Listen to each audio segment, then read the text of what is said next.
अस्सलाम वालेकुम दोस्तों, वाइस ऑफ जापान से मोहम्मद इदरीस आपकी खिदमत में हाजिर है जापान से। तो दोस्तों, आज की वीडियो है जी जापान के वर्किंग वीजे के बारे में कि ज्यादा लोग यही बात पूछते हैं कि जापान का वर्क परमिट जो है, वर्किंग वीजा जो है, ये कैसे मिल सकता है और इसका क्या कोई तरीकाकार है। तो खैर पहले भी मैं एक दो वीडियो बनाई है इसके ऊपर। तो भाई इसका सिंपल सा तरीका ये होता है, या फिर साथ में ये लोग पूछते हैं कि ये एम्बेसी में कैसे अप्लाई करना है। तो भाई ये एम्बेसी में आप डायरेक्ट अप्लाई नहीं कर सकते।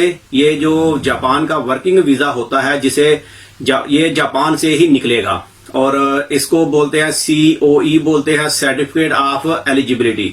मैं चले आसान अल्फाज में कि हर बंदे को समझ में बात आ जाए तो वीजा ही बोल देता हूं कि ये यहां से निकलेगा जापान से।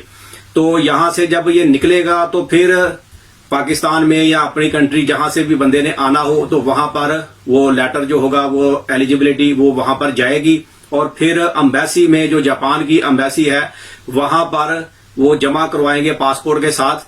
तो फिर वो पासपोर्ट के ऊपर स्टिकर लगा के दे देंगे तो फिर आप ट्रैवल कर सकेंगे जापान के लिए। ये इसका सिंपल सा तरीकाकार है, इस तरह का ये वीजा होता है। अब एम्बेसी में इंटरव्यू भी होता है या नहीं होता, ये डिपेंड करता है वीजे की कैटेगरी के ऊपर कि कुछ वीजों का इंटरव्यू होता है, कुछ वीजों का इंटरव्यू नहीं होता। एक दोस्त ने बताया था कि उसका कुक का वीजा था, उसके किसी दोस्त का कुक का वीजा था, तो उसका इंटरव्यू हुआ एम्बेसी में।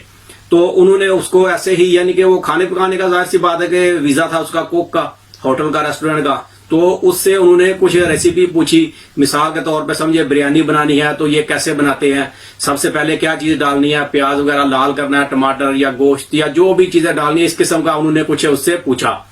तो इस किस्म का यानी कि कुछ चीजें होती हैं। और कुक का तो बाकायदा सुना है कि वो इंक्वायरी भी करते हैं कि जहां पर आपने काम करते हैं कौन से रेस्टोरेंट में, तो उस चीज का भी एक्सपीरियंस वगैरह भी देखते हैं और वहां पर जाकर भी वो मालूमात ले सकते हैं।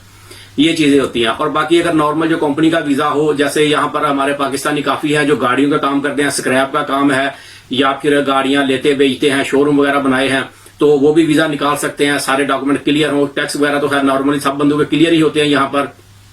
तो वो भी 2 वीजे 3 वीजे या सब कुछ डिपेंड होता है काम के ऊपर। जितना ज्यादा काम है उतने ज्यादा वीजे भी आप 2 4 5 भी ले सकते हैं। सारा कुछ काम के ऊपर है, कितने यानी कि एक साल में कितने पैसे आप कमा रहे हैं और गवर्नमेंट को टैक्स कितना दे रहे हैं, यानी कि इसके इन चीजों को देखकर ही वीजे इशू होते हैं। ये नहीं होता कि आज एक बंदे ने कंपनी बनाई या लाइसेंस बनाया और सुबह उसको वीजे मिल जाएंगे, इस तरह से भी नहीं मिलते। हाँ, रेस्टोरेंट के मैंने सुना है कि 2 वीजे, एक वीजा या 2 वीजे वो तो रेस्टोरेंट बन जाए जब लाइसेंस वगैरह कंप्लीट हो जाए, बाकायदा ये चेकिंग वगैरह होती है, तो वो चेकिंग जब क्लियर हो जाए हर चीज, तो फिर वो 2 वीजे जो है वो डायरेक्टली मिल जाते हैं जी। बंदे अभी अपनी कंट्री से या कहीं से भी लेके आने हैं जो यहाँ पर खाना वगैरह पकाएंगे, तो वो वीजे मैंने सुना है कि फौरी मिल जाते हैं। लेकिन बाकी जो दूसरे काम है उनमें थोड़ा सा टाइम लगता है। जब आप कुछ कमाएंगे, कुछ गवर्नमेंट को भी टैक्स वगैरह पे करेंगे तो ही वीजे मिलते हैं। तो ये इसका सिंपल सा तरीका होता है।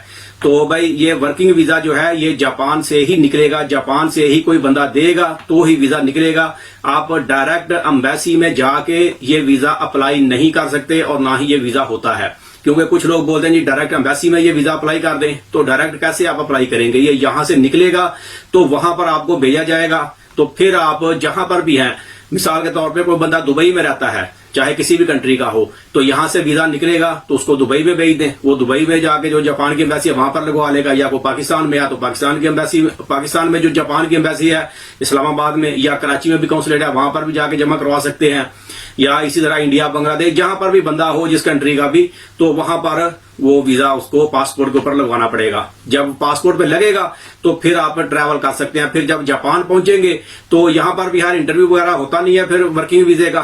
तो जापान किसी भी एयरपोर्ट पे जब पहुंचेंगे तो वो काउंटर पे ही आपको, जब वो आपका वीजा वगैरह चेक करते हैं, एंट्री देते हैं, तो उसी वक्त वो एक कार्ड वगैरह बना के दे देते हैं जेब में रखने के लिए। बस फिर वो कार्ड ही जेब में रखना है, कहीं पर भी जाएं तो वो कार्ड ही जरूरत होती है हर टाइम, हर वक्त। यानी कि चेकिंग वगैरह पुलिस हो, पुलिस की चेकिंग हो, या कोई मोबाइल फोन लेना हो, या कोई भी चीज आपने यानी कि कुछ करना हो, तो फिर वो आईडी कार्ड जो होता है वो जेब में हर वक्त रखना होता है, वही दिखाना है और उसी पे काम होता है। पासपोर्ट जो है ये ट्रैवल डॉक्यूमेंट्स है, जब आने जाने के टाइम पे इसकी जरूरत फिर पड़ेगी, यानी कि जब मुल्क से जाना हो कहीं पर भी, तो ये इसका तरीकाकार है।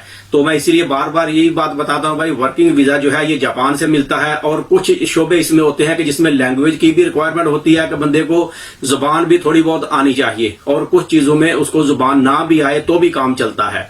ये बस सिंपल सी चीज है। अब कुछ लोग बोलते हैं जी ये कितने पैसे का मिलेगा, तो भाई पैसे का मैं तो नहीं बता सकता, ये तो मर्जी है जो बंदा वीजा देता है क्या तरीकाकार है उसके बारे में मुझे पता नहीं, तो मैं उसके बारे में कुछ भी नहीं बता सकता कि कोई बंदा ये कारोबार करता है। कारोबार है इस किस्म का कोई बंदा भी यहाँ पे ये काम नहीं करता। मुझे तो नहीं किसी का पता चला, ना मैंने सुना है, तो ना मैं किसी के बारे में बताऊंगा कि ये इतने आसानी से भी वीजे नहीं निकलते। किसी का कोटा समझ ले, कोटा सिस्टम समझ ले कि 2-3 वीजे निकलते हो तो वो भी कोई बंदा बिजनेस करता हो, तो भाई इस किस्म के भी हालात नहीं है। फिर 1 साल के बाद वीजा रीन्यू भी करवाना होता है।